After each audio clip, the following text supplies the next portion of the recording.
첫째로는 시기와 분노가 하나님을 대적한다는 사실을 기억해야 되겠습니다. 자, 17, 18절 같이 봅니다. 시작. 대제사장과 그와 함께 있는 사람 즉 사두개인의 당파가 다 마음에 시기가 가득하여 일어나서 사도들을 잡아다가 옥에 가두었더니, 지금 이 대제사장과 사두개 당파들은 사도들을 통해서 하나님의 능력이 말로만이 아니라 실제 삶 속에서 나타나는 것을 보고 있어요. 그러니까 그들로 인해서 자신들은 껍데기만 경건한 위선자임이 오히려 드러나고 있는 것입니다. 그리고 많은 사람들이 그들을 추종하면서 그 마음속에 시기가 일어나게 된 것입니다. 이 시기심으로 행하는 그들의 행동의 결정적인 문제는 그것으로 인해서 하나님을 대적한다는 것입니다. 이 사건의 결론부에서 가말리엘이 일어나서 한 권면은 사실상 그들에 대한 경고이고 판단입니다. 39절을 같이 보겠습니다. 시작. 만일 하나님께로부터 났으면 너희가 그들을 무너뜨릴 수 없겠고 도리어 하나님을 대적하는 자가 될까 하노라 하니, 결국은 이 시기심으로 하나님을 대적하는 것입니다. 그러므로 우리가 누군가를 시기하거나 질투할 때 우리는 그것으로 인해서 하나님을 혹여나 대적하지는 않을까, 그러한 내 안의 죄를 살펴봐야 합니다.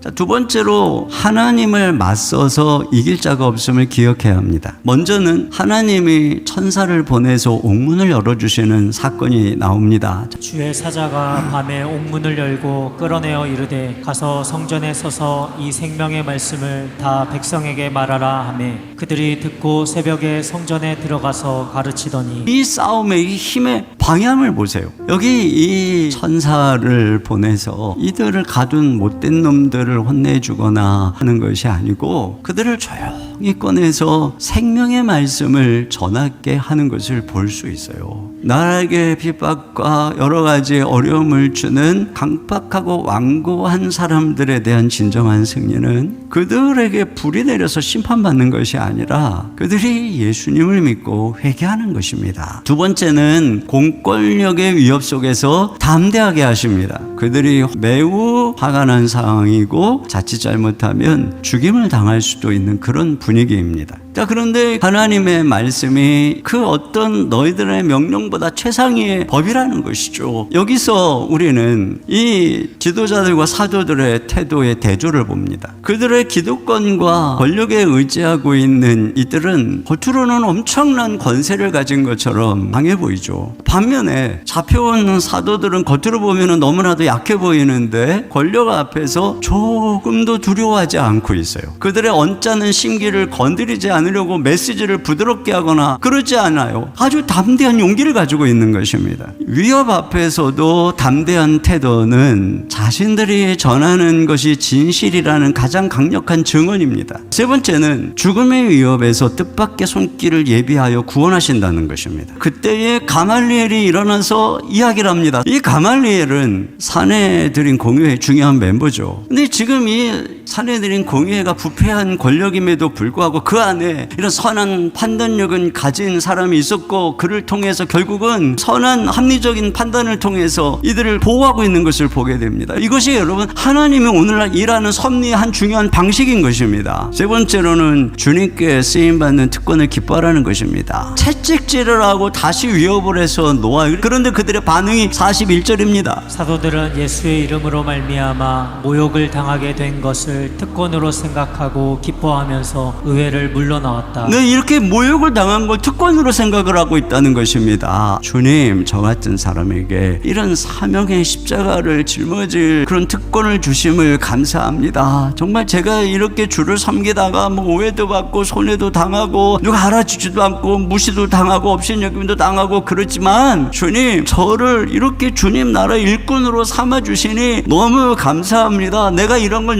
감당할 존재로 여기고 나를 그렇게 신뢰해 주시니 정말 영광입니다. 10 십자가를 지고 주님을 따라가면 이와 같은 것입니다. 주님이 나를 그런 자로 인정해 주시고 나를 통해서 이 땅에 하나님의 일을 이루어 가시는 그 특권과 영광으로 인해서 마음속에 말할 수 없는 기쁨이 있는 것이에요. 마지막 42절입니다. 시작. 그들이 날마다 성전에 있든지 집에 있든지 예수는 그리스도라고 가르치기와 전도하기를 그르치지 아니하니. 네, 이것이 바로 이 싸움의 결론이고 승리인 것입니다. 우리가 아무리 힘들고 어려운 상황이어도 우리가 복음을 말하고 가르치고 있다면 여러분이 이기고 있는 것입니다. 우리는 지난 21년 동안 가르치고 치유하고 전파하는 일 위해 달려왔어요. 이를 위해 기도하고 전도하고 애를 썼습니다. 이 일을 통해 여기까지 달려왔고 우리는 앞으로도 계속 달려가야 되는 것이, 이것이 우리의 싸움의 본질이고 이것이 우리가 이기는 것입니다. 우리가 기도해야 되는 것입니다. 세상이 악할수록, 세상이 완고할수록 담대해야 됩니다. 우리에게 이런 능력이 필요한 것입니다. 그 권능과 능력이 충만한 교회 될 수 있기를 주님의 이름으로 축원합니다.